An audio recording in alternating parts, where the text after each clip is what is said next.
Your business's cash flow describes the amount of money coming into and leaving your business over a certain amount of time. In addition to helping you meet your current financial obligations, understanding and managing your cash flow helps you plan for the future, seize opportunities for growth, and make sound business decisions.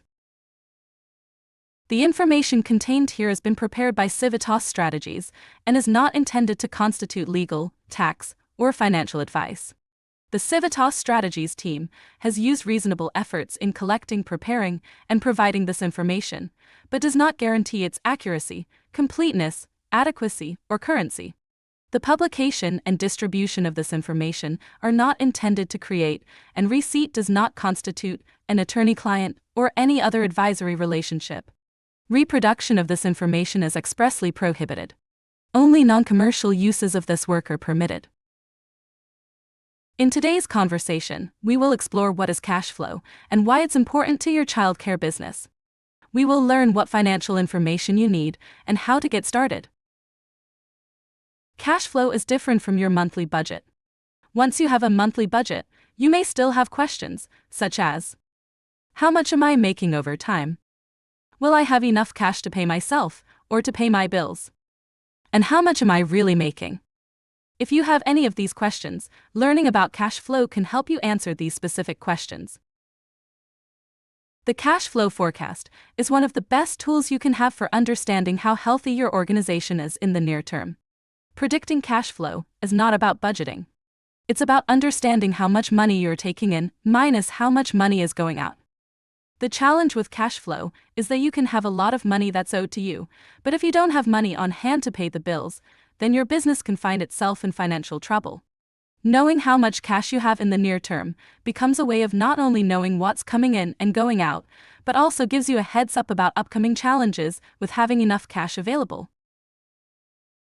The following cash flow exercise will guide you through the process of making an important cash flow prediction for your business over the next 6 months. We've purposely chosen the 6-month time frame because it's a nice snapshot that allows you to make decisions a few months away, but it's not so long that many things could change. Once you get the hang of this exercise, you will likely want to make it one of your weekly business habits. Let's look at building cash flow in 5 easy steps. These are gathering documentation, picking a time frame and scenarios, listing income, listing expenses, and reviewing trends. Step 1 is gather documentation. Pull between 2 and 4 months of documents that show your income and expenses. Here is a list of documents that can give you the information you need. Documents showing income and expenses. Bank statements. Credit card statements. Venmo transactions. Utility bills, and any other records of ways that you receive or spend money. Try to use actual amounts when possible for greater accuracy. If you don't have actual amounts for everything, it's okay to use an average. For example, you might need to use your average electric bill because you don't know exactly how much electricity you'll use over the next few months. Step 2. Pick a time frame and scenarios. This is not a budget. Try to choose a time frame that's long enough to allow you to make decisions past 1 or 2 months, but short enough in case challenges or changes happen down the road. We think 6 months is a good time frame, but adjust as needed and choose what works for you. Never use more than a year. You should also consider scenario planning, which can help your organization generally, but particularly in times of great uncertainty. Through scenario planning, you can articulate changes that may happen over time, so you can see and plan for their potential impacts. Let's look closer at what we mean by scenario planning. Though you can use any number of scenarios, typically it is good to develop 3. Best case, where revenue and expenses shift to ease the stress on your business. Base case, usually the status quo, if the future plays out as you currently expect it to happen. And worst case, where revenue and expenses will trend in ways that could happen and would result in a more difficult position for your business. To build the scenarios, identify the most significant factors and how they may trend in each scenario. Make sure you consider factors that are on the revenue and expense sides. Try to keep to just the most important factors, the 3 to 5, most likely to change in the future, which could have the most significant impact on your organization. For example, a potential increase in your healthcare costs by 50% would be a likely factor for your worst-case scenario, whereas a 1% increase in office supplies would likely not be included. Make sure you include a list of the factors. Writing them down will make sure you remember how you got to the particular scenario you've created. If you can, articulate the cost impact in actual dollars, such as what happens if you get the $10,000 grant, or a percentage, such as a 10% increase to the cost of supplies. This table shows how you can capture your assumptions for each scenario. As you run through the rest of the steps, do one set of tables for each scenario so you can see the impacts. Step 3. List income. Categorize the money that comes in each month. Be sure to always include an other category. Some examples of income categories include subsidy, fees, and grants. Take a look at this example of how you might list out your sources of income. Step 4. List expenses. Categorize money that goes out each month. Again, be sure to list an other category. Here are some examples of things you would list in the expense categories: personnel taxes, rent, utilities, vehicle, phone, food and snacks, cleaning, loan payments, and bank fees. Take a look at this example of how you might list out your sources of expenses. Step 5. Review the trends. Your total cash flow over the next 6 months will be the total amounts of revenue minus the total amounts of expenses. You can also see the cash flow for each month by subtracting your total expenses from your total revenue for each month. Looking at cash flow month by month can be helpful because some months your revenue might be less than expenses, but other months it might be more. This tells you when you need to save money from one month to another. Here is an example of how you might calculate your monthly and total cash flow. Now that you have your cash flow projection, you should ask yourself a series of questions for each scenario to understand any trends that appear. Are you profitable? Are there months that are feast or famine? Which months have the highest and lowest profit? Which categories are your highest and lowest expenses? And which categories are your highest and lowest revenue? If you've completed your analysis and you find that you need to cut some expenses to increase revenue, here are some suggestions on how to improve your cash flow. Increase enrollment.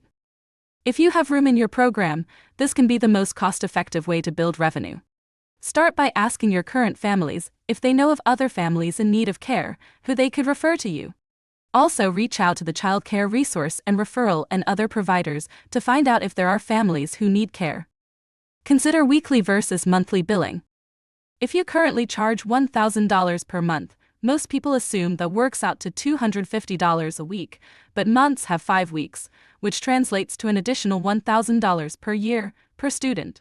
This method can be an effective way to increase cash on hand if you have families who consistently pay on time.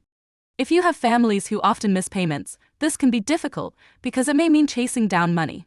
It can also mean more trips to the bank and more data entry. Speed your billing and collections. You should bill as soon as possible and don't let money owed to you wait. It may be a difficult conversation with families, but the cash is critical to keeping your business and the service they rely upon alive. Consider childcare management systems that can help speed billing while also cutting other costs, or using Venmo or similar apps for fast payment. Another option is to have parents pay before services are rendered. Find the best prices for toys, materials, and equipment. Buying used toys can save you significant amounts of money, and you can use sites that give you access to high-quality, pre-loved items. Check out your local Facebook selling groups. Goodwill and the Salvation Army often have toys available. Try visiting these stores early in the week after items have been dropped off over the weekend. Use a credit card for business expenses that has rewards in the form of cash back or gift cards you can utilize for additional purchases. In addition, look for ways to get discounts through large purchase programs, like the one available to NAEYC members. Look for recurring subscriptions to cut. Take a look at the different services and online memberships that you have. Often, they accumulate over time, and we don't realize how many we actually have or the impact they have on monthly cash flow. Determine which subscriptions you need and which you can live without. Consider federal programs. 2 federal programs can be claimed retroactively for activities from March 13, 2020 to September 30, 2021. Families First Coronavirus Response Act Leave, or FFCRA, can provide you with payment for staff members who are at home caring for themselves, or family members with COVID, or for children who are not in care or school. The Employee Retention Tax Credit, or ERTC, is for small businesses that had reductions in revenue or had to follow social distancing orders. Both programs can provide significant funds for childcare businesses for past activities. Defer or reduce payments for rent, utilities, and mortgage. Many landlords, banks, and utility companies are allowing you to hold off making payments or make partial payments. Though be sure to understand the terms, any fees that may be associated with the arrangement, and if interest of any kind will be charged. The money is still owed, but can provide vital cash to keep you going. Also, consider renegotiating your lease or moving to a new space, even hiring a broker to do so. Commercial real estate may be willing to make deals as more people work from home. Finally, use automation. Look for ways to stretch your time and your staff's time through apps and other programs. A child care management system can help with billing, attendance, and other functions. LegUp can manage your waitlist, reducing the time you may have a spot open in your program. Online systems like Gusto and FreshBooks can help you with payroll and bookkeeping. Even a free program like Google Docs can be used to collect attestations and other forms online. For more information, visit the Child Care Collaborative of Iowa website or email fmc@midsioux.org.